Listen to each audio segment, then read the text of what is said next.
사도행전 11장. 유대에 있는 사도들과 형제들이 이방 사람들도 하나님의 말씀을 받았다는 소식을 들었습니다. 그래서 베드로가 예루살렘에 올라갔을 때 할례받은 신자들이 그를 비난하며 당신이 어떻게 할례받지 않은 사람들의 집에 들어가 그들과 함께 식사를 할 수 있소? 라고 물었습니다. 베드로가 입을 열어 그 일의 자초지종을 차근차근 설명하기 시작했습니다. 내가 욥바에서 기도하다가 비몽사몽간의 환상을 보았는데 하늘에서 큰 보자기 같은 게 내 귀퉁이가 묶인 채로 내가 있는 곳까지 내려오는 것이 보였습니다. 내가 그 안을 들여다보니 네 발 달린 땅의 짐승들과 들짐승들과 기어다니는 것들과 공중의 새들이 있었습니다. 그때 베드로야 일어나 잡아먹어라는 소리가 내게 들렸습니다.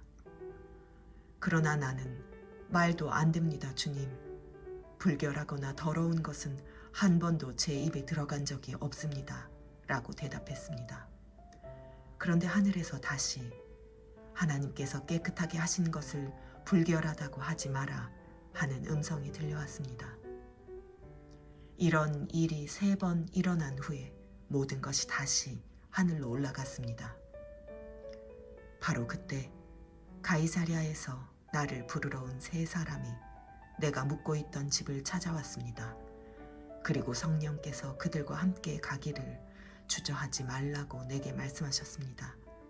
여기 있는 이 6명의 형제들도 나와 함께 고넬료의 집으로 들어갔습니다.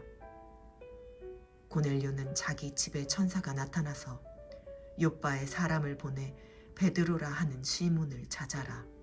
그가 너와 내 온 집을 구원할 말씀을 가져올 것이다 라고 한 이야기를 우리에게 전해주었습니다. 내가 말을 시작하자 성령이 처음 우리에게 내려오신 것처럼 그들에게도 내려오셨습니다.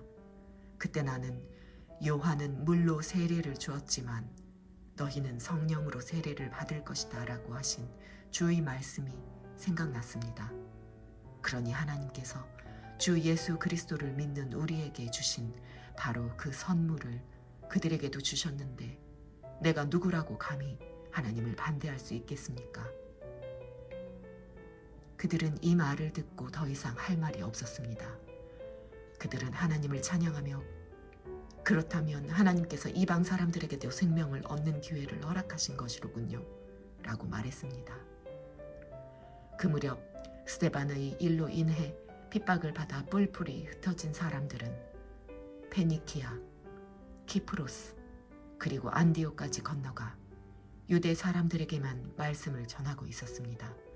그런데 그 가운데 키프로스와 구레네 출신인 몇 사람은 안디옥으로 들어가 그리스 사람들에게도 주 예수의 복음을 전하기 시작했습니다. 주의 손이 그들과 함께 하셔서 많은 수의 사람들이 믿고 주께 돌아왔습니다. 이 소식이 예루살렘에 있는 교회에 전해지자 그들은 바나바를 안디옥으로 보냈습니다. 바나바는 안디옥에 도착해 하나님의 은혜가 내린 것을 보고 기뻐하며 온 마음을 다해 주께 끝까지 충성하라고 그들 모두를 격려했습니다. 그는 착하고 성령과 믿음이 충만한 사람이었기 때문에 수많은 사람들이 주께 나오게 됐습니다. 그리고 바나바는 사울을 찾으러 다소로 가서 그를 만나 안디옥으로 데리고 왔습니다. 그리하여 바나바와 사울은 1년 내내 그곳 교회에 머물면서 많은 사람들을 가르쳤습니다. 그리고 안디옥에서 제자들은 처음으로 그리스도의 사람이라고 불리게 됐습니다. 이 기간 동안 몇몇 예언자들이 예루살렘에서 안디옥으로 내려왔습니다. 그들 가운데 아가보라는 사람이 있었는데 그가 일어나 로마 전역에 심한 기근이 들 것이라고 성령으로 예언했습니다. 이 일은 글라우디오 황제가 다스리는 때 일어났습니다. 제자들은 각자 자기 형편에 따라 유대에 살고 있는 형제들을 돕기로 했습니다. 그들은 이렇게 해서 모은 헌금을 바나바와 사울 편으로 예루살렘 교회 장로들에게 보냈습니다.